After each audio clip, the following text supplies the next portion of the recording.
koko ga waaw mu nekkoon seen revue de presse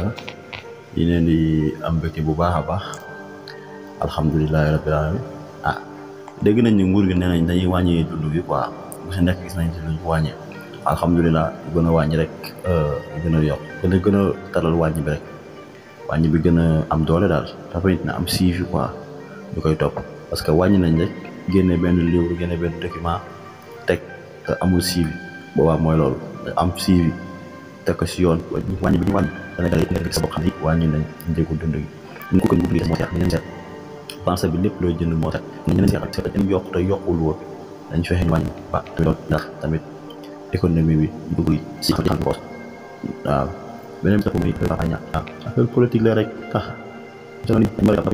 wala il faut ñu jëm ko jàpp parce que antum tamit day génne ay information yu leer yoo xam ne Sénégal yi dañ koy suivre il faut que ñu jëm ko faxastal jëm ko kii mais loolu lépp dama lay wax rek day may nit ki code parce que nit ki day faa nga jàpp ne yaa ngi koy yàqal fekk yaa ngi koy yokk code yaa ngi koy gën a may bës loolu tamit da ciy am waaw suñu nguur gi moom mooy loolu ku ànd ak ñoom ñu tax si wet